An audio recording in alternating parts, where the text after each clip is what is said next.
Hello guys. आज हम non benzodiazepines के बारे में पढ़ेंगे। ठीक है, हमने गाबा पढ़ लिया, बेंजोडाइजेपिन पढ़ लिया, बारबिचुरेट्स पढ़ लिए। ठीक है, जैसा कि हम देखते हुए आ रहे हैं, सबसे पहले हमने गाबा से शुरुआत करी थी। तो गाबा मैंने इसलिए पढ़ाया था ताकि आपको आगे की क्लासिफिकेशन जो है वो बेंजोडाइजेपिन, नॉन बेंजोडाइजेपिन, बारबिचुरेट्स, ये आपको समझ में आ सके। ठीक है, अगर आपने नहीं पढ़ा है तो आप पहले जाके गाबा पढ़ लीजिए ताकि आपको आसानी से समझ आ जाए। चलिए शुरू करते हैं। तो नॉन बेंजोडाइजेपिन जो है वो गाबा डिपेंडेंट होता है। ठीक है, जैसा कि बेंजोडाइजेपिन होता है वैसे ही नॉन बेंजोडाइजेपिन गाबा डिपेंडेंट होता है, यानी कि गाबा की नीड होती ही होती है दोनों केसेस में अपने क्लोराइड आयन चैनल को ओपन करने के लिए। ठीक है, क्लोराइड आयन चैनल को ओपन करने के लिए गाबा डिपेंडेंट है। ठीक है, इस लाइन का मतलब ये है कि ये गाबा डिपेंडेंट है, यानी कि ये अपने क्लोराइड आयन चैनल को खुद से ओपन नहीं कर सकता। इसमें गाबा की रिक्वायरमेंट है ही है। ठीक है, जैसे कि बेंजोडाइजेपिन में था, वो भी गाबा डिपेंडेंट था। तो आपको ये याद रखना है कि बेंजोडाइजेपिन और नॉन बेंजोडाइजेपिन दोनों ही गाबा डिपेंडेंट है। बारबिचुरेट्स नॉन गाबा डिपेंडेंट है। ठीक है, उसे गाबा की डिपेंडेंसी नहीं होती। हायर डोजेस पे वो ऐसे एक्ट करता है कि वो अपने चैनल्स को, अपने क्लोराइड आयन चैनल को खुद ही ओपन कर सकता है। ठीक है, हायर डोजेस पे लेकिन। ठीक है, जिसके साइड इफेक्ट ज़्यादा होते हैं बारबिचुरेट्स में। चलिए, GABA should be present for their effect. GABA non बेंजोडा प्रेजेंट होना चाहिए नॉन बेंजोडाइजेपिन के इफेक्ट के लिए। ठीक है, उसके असर के लिए गाबा प्रेजेंट वहाँ पे जरूर होना ही चाहिए। चलिए अब और आगे देखते हैं। तो नॉन बेंजोडाइजेपिन्स को और क्या कहते हैं? CNS depressant. ये क्या होते हैं? सीएनएस डिप्रेसेंट होते हैं। दूसरा, इनको जेड ड्रग्स भी कहा जाता है। जेड ड्रग्स इन्हें इसलिए कहा जाता है क्योंकि इनके जो ड्रग्स के बेसिकली नाम होते हैं वो जेड से शुरुआत होते हैं ज़्यादातर। ठीक है, इसमें खास पॉइंट क्या है नॉन बेंजोडाइजेपिन में कि ये इनसोमनिया पेशेंट्स के लिए, यानी कि जिनको नींद कम आ रही है उन पेशेंट्स के लिए यूज़ किया जाता है, ना कि एंजाइटी के लिए।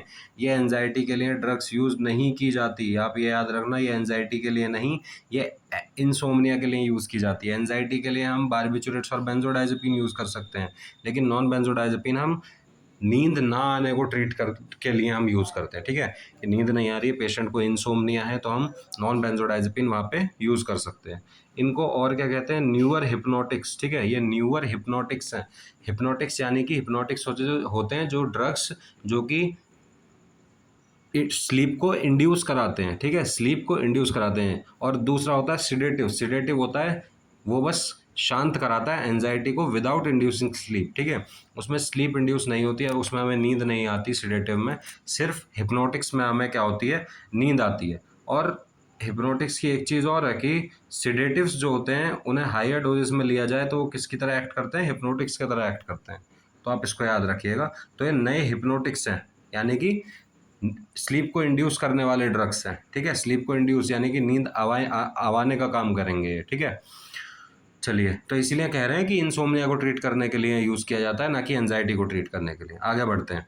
बेंजोडाइजेपिन रिसेप्टर अगोनिस्ट कहा जाता है इन्हें। बेंजोडाइजेपिन रिसेप्टर अगोनिस्ट, क्योंकि ये अगोनिस्ट यानी बढ़ाने का काम कर रहे हैं। तो बेंजोडाइजेपिन के जो रिसेप्टर उनको मतलब उनका फंक्शन इंप्रूव कर रहे हैं, उनको उनका अगोनिस्ट की तरह काम कर रहे हैं। ठीक है, अब मैकेनिज्म ऑफ एक्शन पे आते हैं कि अब ये काम कैसे करते हैं नॉन बेंजोडाइजेपिन।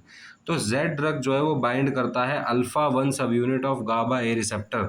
मैंने आपको बताया था गाबा ए रिसेप्टर की 3 सब यूनिट हैं। कौन कौन सी? अल्फा, बीटा और गामा। ठीक है, अल्फा, बीटा और गामा 3 सब यूनिट है इसकी। ठीक है, तो ये कहाँ पे जाके बाइंड होता है? ये अल्फा 1 पे जाके बाइंड होता है।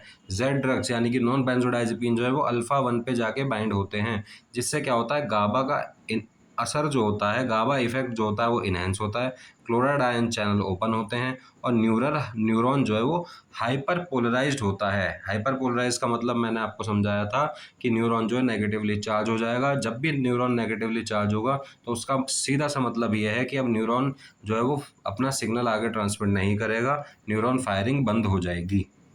इतना आपको समझ में आ गया? जेड ड्रग्स बाइंड हुआ अल्फा 1 सब यूनिट से गाबा ए रिसेप्टर के।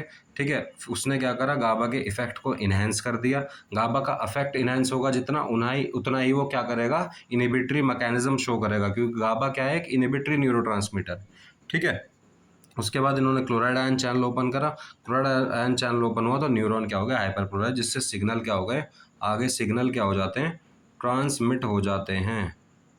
सिग्नल क्या हो जाते हैं, ट्रांसमिट हो जाते हैं, सिग्नल नहीं जाते आगे। ठीक है, चलिए अब इनके इनके कुछ ड्रग्स के नाम हैं, जैसे कि सबसे पहला है जेलप्योन, जेलप्लॉन। ठीक है, जेलप्लॉन। तो जेलप्लॉन क्या होता है, ये अल्ट्रा शॉर्ट होता है। ठीक है, ये अल्ट्रा शॉर्ट होता है। दूसरा है जोल्पिडेम, ये शॉर्ट एक्टिंग शॉर्ट ड्यूरेशन का होता है। तीसरा क्या है, एजोपिक्लोन, एजोपिक्लोन जो होता है वो लॉन्गेस्ट ड्यूरेशन का होता है। ठीक है, अगर ये आपको वीडियो समझ में आई है और आपको अच्छा लगा तो चैनल को सब्सक्राइब करना और लाइक देना। Thank you.